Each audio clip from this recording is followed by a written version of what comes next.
hasta obtener, estamos hablando de lo que es ahora en la parte de embriología y de desarrollo, estamos estudiando el desarrollo prenatal, o sea que lo vamos a terminar con el nacimiento de un individuo que va a pesar casi 3 kilos y que va a medir 50 centímetros, y vamos a partir de eso. Y hay procesos biológicos básicos que implican el crecimiento y la proliferación celular, la diferenciación celular, es decir, que las células vayan cambiando su forma, su función, sus características y vayan adquiriendo nuevas funciones y nuevos lugares. La muerte celular también es muy importante durante el desarrollo, ya sea para corregir errores o muchas veces los procesos morfogenéticos, la adquisición de determinadas morfologías en el cuerpo, depende de que se mueran las células en una parte, esa es la forma normal. Después siempre va a haber procesos de señalización celular, de interacciones célula con célula, ya sea de células individuales o de un grupo de células con otro grupo de células. Lo que es la inducción, los fenómenos inductivos tienen que ver con eso, una señal que envía una célula a otro grupo y que ese grupo es inducido, hay un inductor y un inducido, ese grupo responde cambiando algo. Y después una serie de movimientos que le llamamos morfogenéticos, o sea, que están dirigidos a cambiar a las células del lugar para generar nuevas formas en el organismo que se está desarrollando. Bien. Este tipo de embrión, ustedes ya vieron en las clases anteriores. ¿Cómo se llama este embrión así en este estadio? ¿Se acuerdan? ¿Cómo se llamaba? Blastocisto. Blastocisto, a veces lo pueden ver en los libros como blastocista. ¿Cómo está formado característicamente? Tiene una capa externa, que se acuerdan cómo se llamaba, el trofoblasto, y tiene una masa celular interna o macizo celular interno que está desplazado hacia uno de los polos. A ese polo se le llama polo embrionario y está desplazado porque aquí se genera una cavidad que se acuerdan que se llamaba blastocele o cavidad del blastocista o del blastocisto. Algunos lo llaman en femenino y otros en masculino. Y esto corresponde a un estadio de más o menos entre 4 y 5 días, mide como mucho 0,2 milímetros. ¿Y dónde va a estar ubicado? En este momento, cuando el embrión es así, ¿dónde está?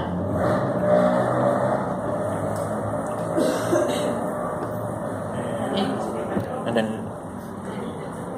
útero. Al útero, está casi por tocar la pared uterina para implantarse. Una característica que ustedes tienen entonces aquí ya dos regiones o dos tejidos distintos. Uno es el trofoblasto, que como ustedes ya habrán visto va a originar solamente estructuras extraembrionarias, y lo otro es la masa celular interna, que va a originar al embrión, pero además también va a originar estructuras extraembrionarias. Esa foto yo la saqué de esta página, que ustedes explican acá, es de la que ustedes tienen recomendadas. No sé si alguno no las vio, les comento porque es bien útil. Acá ustedes pueden apagar o prender las etiquetas, ¿sí? Acá están prendidas, digamos, si no se las sacan. Pueden hacer zoom. Esto corresponde a un corte de esta estructura que está reconstruida a partir de esos cortes, o sea, esto corresponde a un corte acá, a ese nivel, y si ustedes bajan esto, lo pueden bajar así con el mouse, van viendo cortes en otras partes a lo largo de lo que es esa esfera que es el embrión en este estadio. Les va a decir por acá el estadio en que se encuentran, el tiempo, ¿sí? Y si se fijan acá dice el estadio de Carneghi o Carneghi, no sé cómo se dice, está escrito ahí, que les comento un poco lo que es, porque alguno lo leyó, pero estos estadios están basados en características morfológicas del embrión, ya sea características externas como internas, y se refiere a embriones humanos. Se llegó a la descripción de estos estadios, al establecimiento de estos estadios, a partir del estudio de una colección de embriones de un instituto que se llama Instituto Carneghi, y por eso son los estadios de Carneghi, y que ya les decía, es para los embriones humanos. Y eso se correlaciona más o menos, no exactamente, con la edad del embrión en el momento, ¿sí? Y a veces también con el tamaño, pero digamos, no es exactamente la correlación. El tema es que, como les decía antes, el embrión humano es muy difícil saber exactamente qué edad tenía. Entonces hay una descripción morfológica que después de estudiar muchos se llegan a determinadas conclusiones y al establecimiento de determinadas características típicas de esa morfología embrionaria. Bien, los estadios estos están así pautados.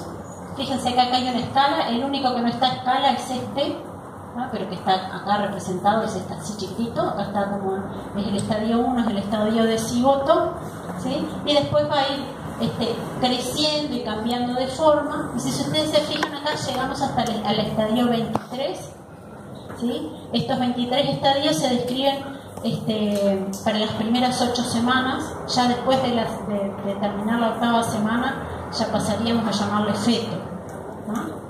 Y acuérdense, para embriones humanos, ¿no? Y acá es otra parte de esta otra página, donde estos estadios está como lindo porque ustedes pueden trasladarse y irse corriendo. Si se fijan acá está qué estadio de Carnegie está, este es el 1, el 2, el 3, y acá les dice más o menos a qué corresponde, a que en la edad en días, el tamaño y alguna descripción de los eventos más importantes en cada uno de los estadios. Esto que les está escrito ahí es lo que les comentaba antes, lo puse ahí para que les quede escrito, ¿no? Esta clase, digamos, como todas las vamos a colgar y por eso quería comentarles. Bueno, volvamos a este embrión. Por ahora entonces tenemos diferenciada esa capa externa que era el trofoblasto y esa masa celular interna, ¿no? Y dijimos que está ya dentro de la cavidad uterina, ya cerquita de implantarse.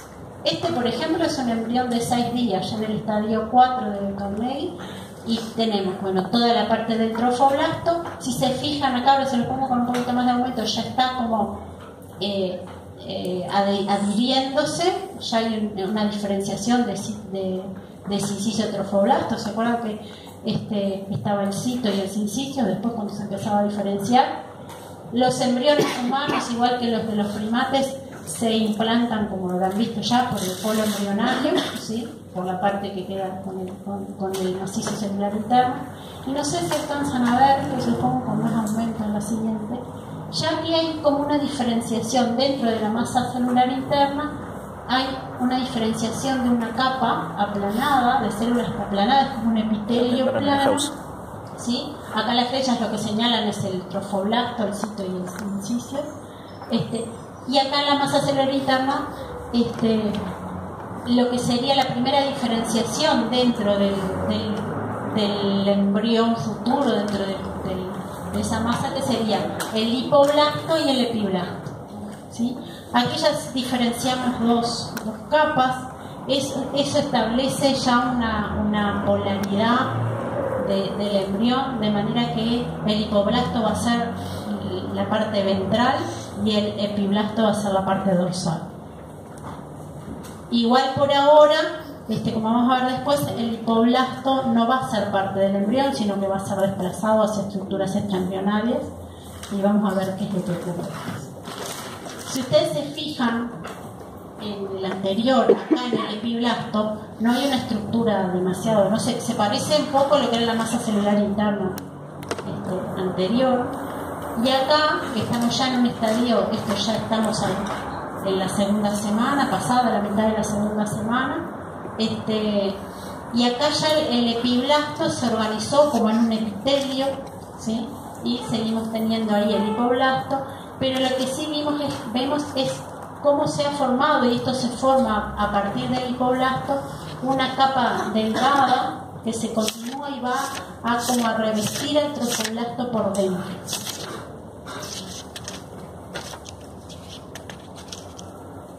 Eso es un poco lo que les mostraba acá. Está la masa celular interna con el trofoblasto, el blastocele. Acá, como ya se diferenció epiblasto y hipoblasto, las flechas estas marcan cómo este hipoblasto va a ir proliferando y trasladándose, migrando para formar por dentro del trofoblasto una capa que se va a llamar endodermo parietal extraembrionario, ¿sí? Y que es continua, como ven acá, con el hipoblasto. Estas células, esta capa de células va a seguir creciendo hasta terminar cerrando acá para formar lo que es el saco vitelino primario o primitivo, ¿no? Eso es uno de los anexos embrionarios. Como que al mismo tiempo aparece en el epiblasto una cavidad, hay una cavitación, un proceso de cavitación que hace que aparezca esa cavidad que corresponde a la cavidad amniótica, y aquí en este lugar se va a ir formando otra estructura extraembrionaria que es el ánus. Por ahora tenemos entonces el embrión propiamente dicho, si es que en realidad todavía no es, porque ya dijimos el hipoblasto después no va a ser parte de él, pero en esta etapa esta es una estructura discoide y bilaminar. Esto es como lo ven en los modos. Y acá una de las cosas que dijimos antes, ya tenemos la polaridad dorsoventral, ¿sí? Y quería mostrarles como un ejemplo, ¿sí? En la cual hay como que empieza a constituirse, por lo menos a nivel molecular, una polaridad en sentido cefalocaudal o antero-posterior, ¿no? O sea, lo que va a ser la futura cabeza empieza a estar determinado, lo que va a ser la parte caudal del embrión también. Eso no, perdón, eso es después, pero antes de eso quería comentarles que acá, discúlpenme que me adelanté, acá, cuando todavía no se desarrolló el hipoblasto en forma morfológicamente visible, ya hay una determinación y diferenciación molecular. Primero quería poner ese ejemplo, ¿no? Y son solo ejemplos y elegí estas moléculas. Esta es una molécula que se expresa en las células que van a dar origen al epiblasto. El GATA6, en la novia del epiblasto, el GATA6 es una serie de moléculas que se va a expresar en las que van a dar origen al hipoblasto, ¿sí? Entonces ya tenemos una determinación en la diferenciación.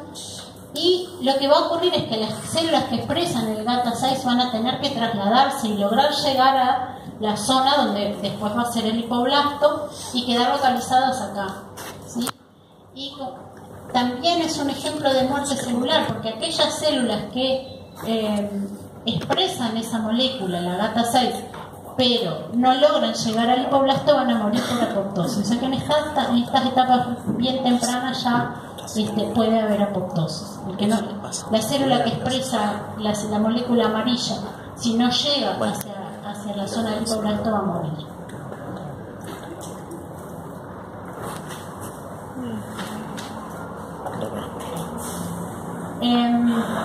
Y esto es lo que les decía de la polaridad cefalocaudal. Si nosotros ahora miramos esto que aparece acá, que está agrandado de esta parte, el embrión disco con dos capas, epiblasto en celeste, hipoblasto en amarillo, el amnios por encima, el saco vitelino arriba abajo, digo arriba y abajo porque estamos viendo cómo está el dibujo, pero es dorsal y ventral.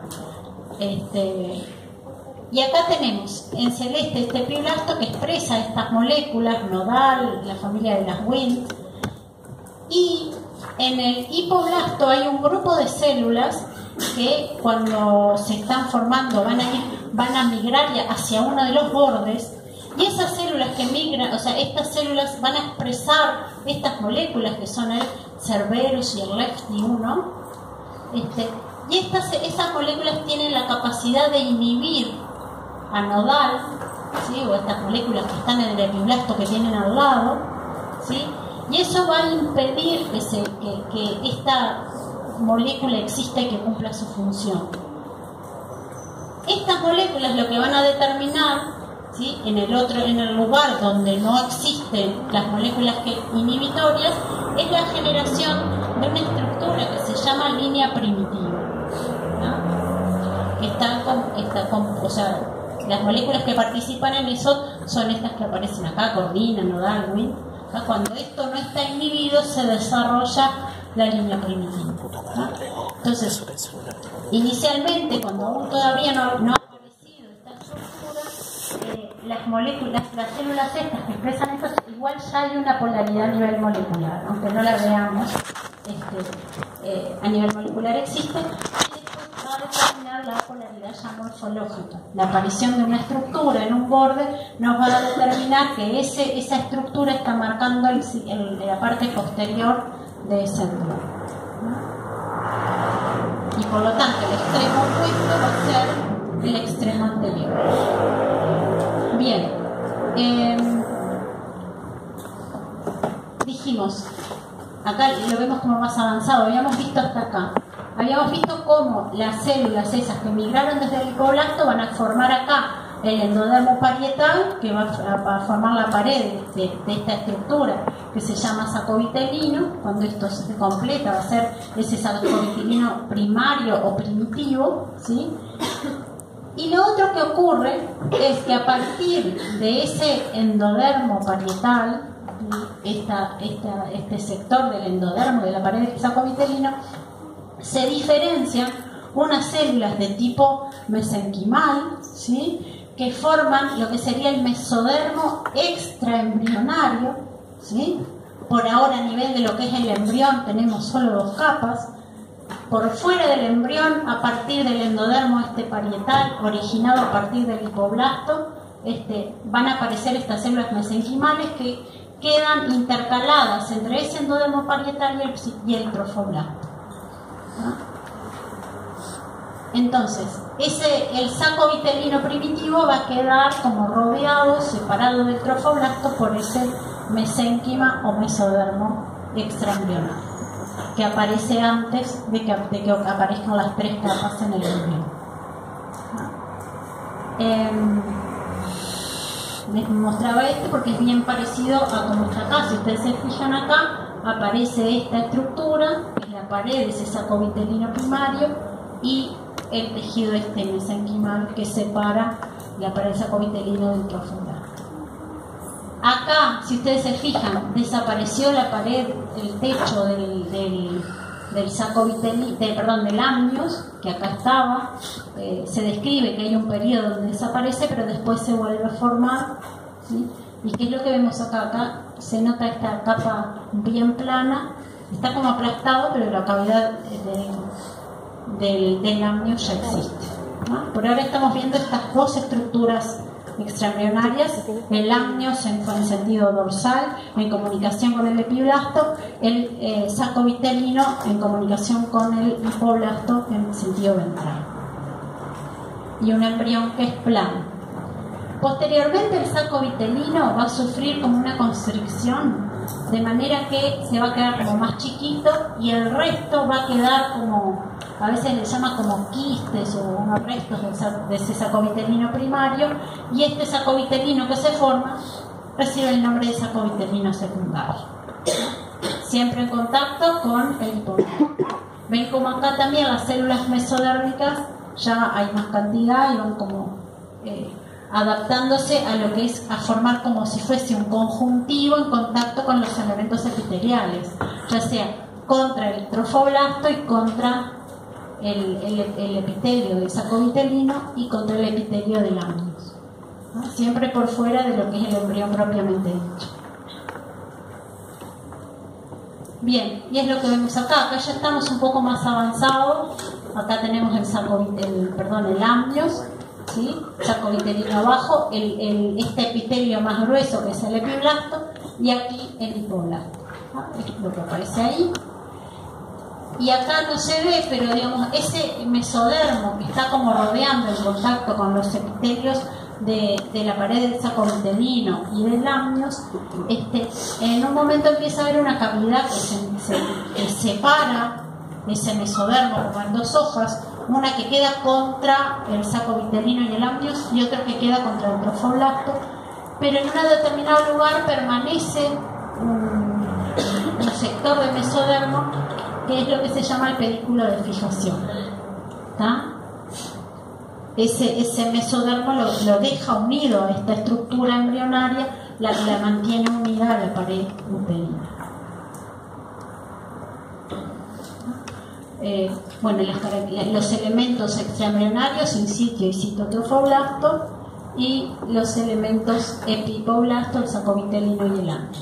Este mesodermo entonces forma un soporte no solo mecánico, sino también trófico, porque en ese mesodermo van a aparecer vasos sanguíneos, ¿sí?, que van a aportar los nutrientes y van a servir de vía de eliminación de los desechos en los tejidos, con lo que van a estar en contacto.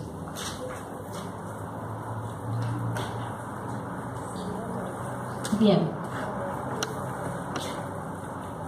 Esto que aparece aquí es una vista dorsal, es si recortamos acá la pared del amnios y miramos al embrión desde la parte dorsal, lo vemos de esta manera a los 16 días aproximadamente, y vemos esta estructura lineal, ¿sí?, que es lo que apareció porque no fueron inhibidas las moléculas nodal y Wnt, ¿se acuerdan? Entonces en esa región va a ser el polo caudal, ¿sí?, o posterior del embrión, y el otro polo opuesto va a ser rostral.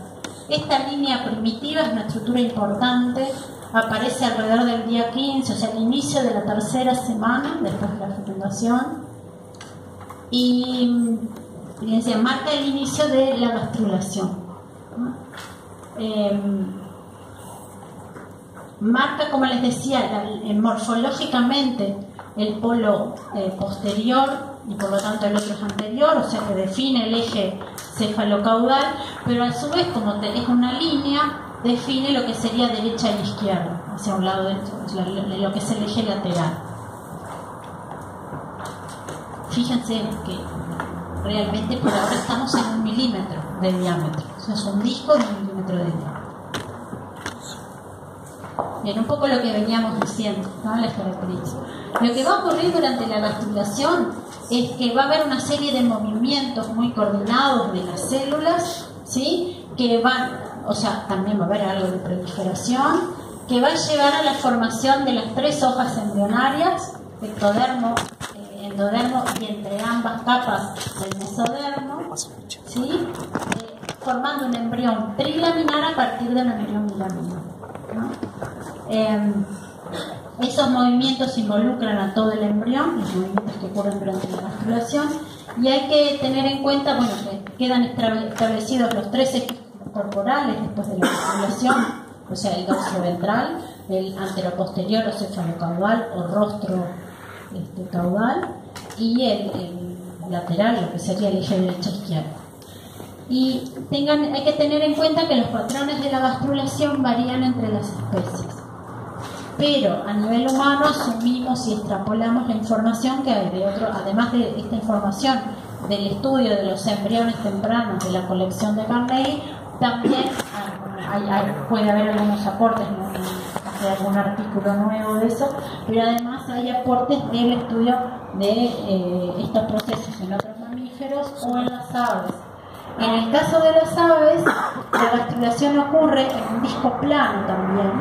El huevo de las aves tiene mucho vitelo, lo que es la yema es mucho vitelo, y en uno de los sectores de la yema queda un disco, que es el disco embrionario, que también es plano, con 2 capas, y es muy parecido, hay algunas cosas distintas que parecen mucho los movimientos que ocurren. Y una característica en las aves es que las células que migran desde el hipoblasto para formar el saco vitelino, en el caso de las aves, migran grandes distancias y van a envolver a toda esa yema, todo ese vitelo, y eso es lo que le va a aportar los nutrientes al embrión en desarrollo, ¿verdad? Y en el caso de los mamíferos, obviamente, los nutrientes van a venir a partir de los vasos, y por lo tanto el saco vitelino mantiene la misma posición, ¿sí? Es como un recuerdo de lo que es la filogenia, pero es mucho más chiquito y está solamente en las primeras etapas de desarrollo. Está a lo largo del desarrollo, pero digamos como que es más visible en las primeras etapas. Bien, esto es un poco las cosas que ya habíamos mencionado, ¿no? Esta línea primitiva ocurre, o sea, la gastrulación ocurre en el epiblasto, o sea, el engrosamiento ese que vemos está en el epiblasto. Es inducido por la inhibición